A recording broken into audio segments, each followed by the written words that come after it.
In a dramatic twist to a royal alliance meant to strengthen ties between two powerful Southern African dynasties, former President Jacob Zuma's daughter, Nomcebo Zuma, has reportedly fled her marriage to Eswatin's King Mswati just months after becoming his 16th wife. Sources inside the kingdom's royal household confirmed to Swaziland News that Nomcebo, known as Inkosikazi La Zuma, quietly left the Lutsizi royal residence, citing the emotional strain of polygamous life as the key reason for her departure. Despite her upbringing in a highly polygamous Zulu household, her father, Zuma, has 6 wives and more than 20 children. Nomcebo is said to have found the reality of real life in Eswatini far more taxing than anticipated.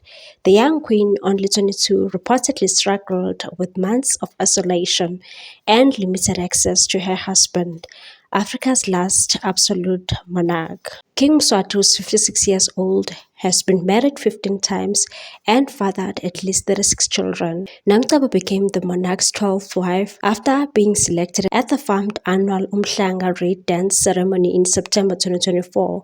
Her entry into royal life was marked by a grand overseas trip worth 200 million rand, reinforcing her place among the kingdom's elite. But beneath the gilded surface, insiders suggest the experience left her emotionally adrift.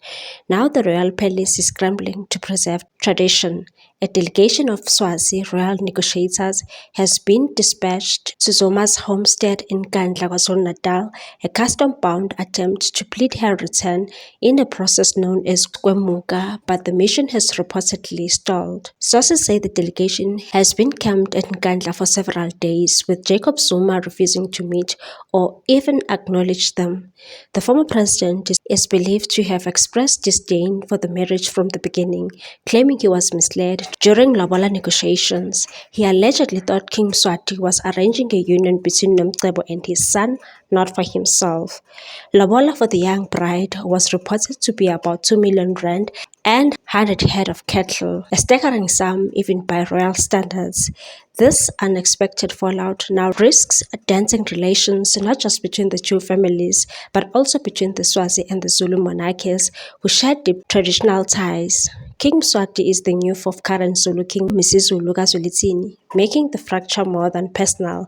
It is profoundly political. While the palace remains tight-lipped, very public silence from Nkandla speaks volume. The apparent royal defiance by Zuma and his daughter could be seen as a rare rebuke of Eswatini's entrenched patriarchal customs, or simply a father standing by his child in a moment of emotional crisis. Either way, the unfolding saga has shaken the foundations of what was supposed to be a seamless union of two royal houses and put a glaring spotlight on the cost of tradition in modern Africa. What's your take on this one, people? Thanks for watching. Please subscribe for more news.